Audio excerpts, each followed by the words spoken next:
which is why I sit here with sadness today to report to you that I'm incredibly disappointed in one of my all-time favorite fighters, my brother, Floyd Money Mayweather.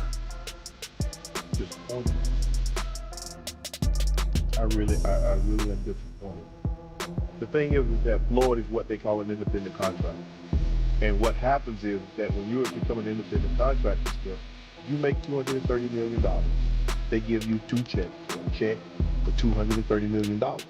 It is up to you to take out the deduction and make sure state, federal, whatever else needs to be deducted is paid to the Internal Revenue Service.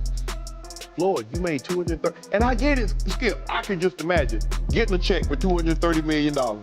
Stephen A. Smith and Shannon Sharpe have never held back when it comes to trashing Floyd Mayweather, especially about his money. For years, these two loudmouths in the media have been side-eyeing how Floyd flexes his cash all over the internet. Private jets stacked with money, diamond watches, luxury cars. You'd think the man owns a money printing machine. But Stephen A. and Shannon, they've been the first to call it out. Something doesn't add up, and they know it. And even Mike Tyson. But what's so disappointing with me, Skip, Floyd Mayweather has gone through this before. What is it that you don't get? And I'm even more disappointed because you're on Instagram and on Twitter flaunting your opulence. You got bales and bales of money. You might have 30, 40 racks up in front of you. You got Bugattis and Enzo Ferraris and private jets and yachts, and you big ballers. And you won't cut these people their money?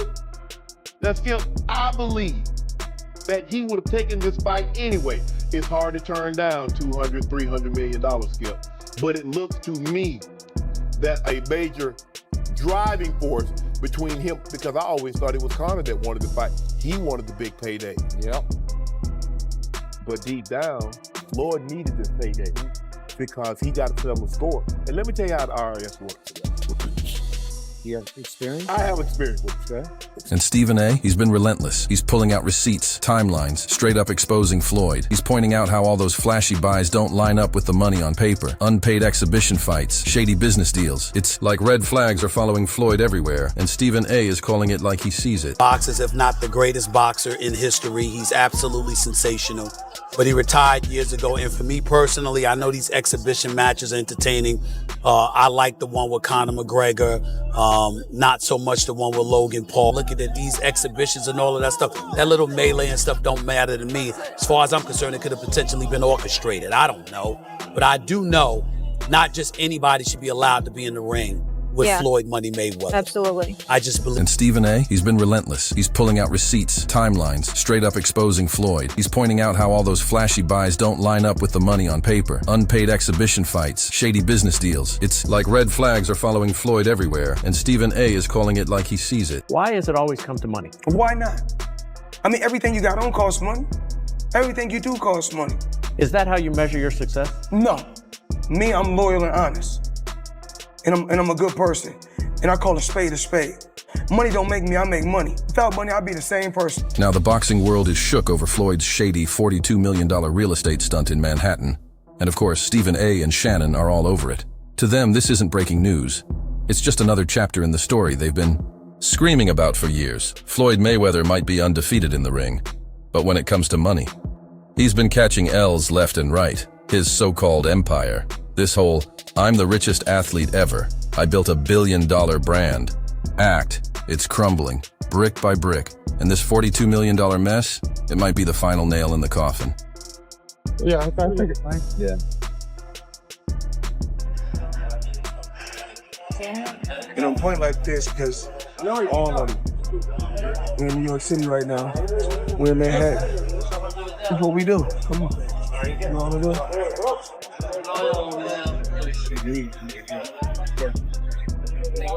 All this money made. No partners. All by myself. Over 1,000 apartments. I'm just getting started.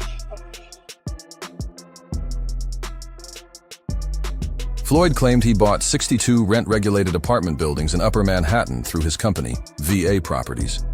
And at first, the headlines went wild. People started praising him. like he was some kind of real estate hero, giving back to the community and locking in passive income. To my lifestyle, showing the people how I live. Now, I know you guys see me on the regular talking about real estate. Well, lately, I purchased 62 apartment buildings in New York City. And what I need you guys to do, slide over and check out the photos. It's not all 62 buildings, it's a few buildings, but guess what? All the buildings belong to me. I don't have no partners. And all the retail down low on my buildings all belong to me. But now, that real estate empire Floyd bragged about, it might be nothing but smoke and mirrors, because according to Business Insider, not a single one of those 62 buildings shows up in New York's official property records, not one. And in NYC, that kind of paperwork updates fast, usually within days if the sale is real. So what's going on? Is Floyd lying, or is something shady happening behind the scenes? In Floyd Mayweather, in this article, it states that he's spending $402 million in real estate investment in a 1,000-unit affordable housing portfolio in Upper Manhattan. The portfolio includes over 60 buildings and is one of the city's largest real estate deals of the year. Wow. Well, thank you, Floyd Mayweather, for investing into New York real estate. So what's really going on here? Word on the street is this whole $42 million deal might have just been a front, a flashy PR stunt to keep Floyd's name in the headlines. And behind the scenes, the whispers are getting louder. People close to the game say Floyd's bleeding money, fast.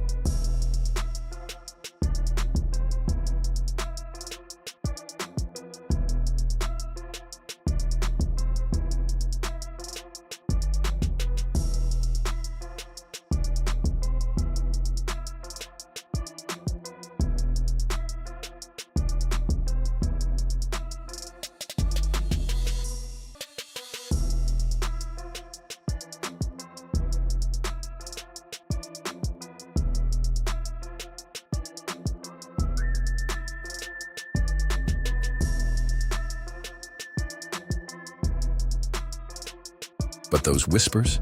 They're not just gossip anymore. They're turning into real heat. Word is, the FBI is now snooping around, trying to find out if there's something shady, maybe even straight up fraudulent, at the heart of this so-called $42 million deal. And here's the kicker. The NYC Housing Partnership, which works directly with a bunch of those buildings Floyd claims to own, says they haven't heard a single word about any ownership change. That's a massive red flag. It gets even sketchier. When Business Insider went digging for answers, Floyd's camp trotted out a guy claiming to be James McNair, one of Mayweather's business execs. But guess what? The voice didn't even match McNair's voice from previous interviews.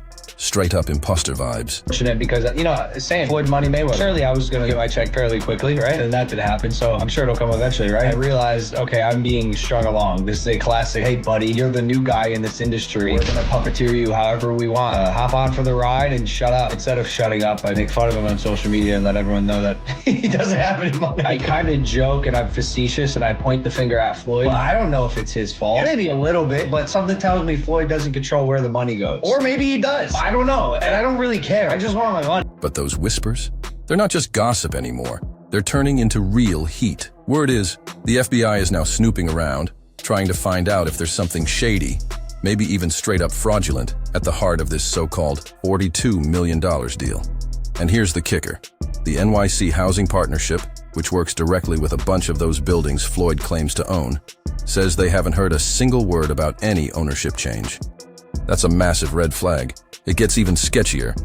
When Business Insider went digging for answers, Floyd's camp trotted out a guy claiming to be James McNair, one of Mayweather's business execs.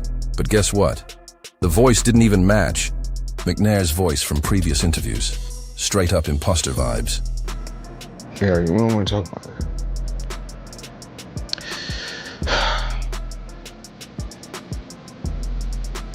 We're gonna get through this.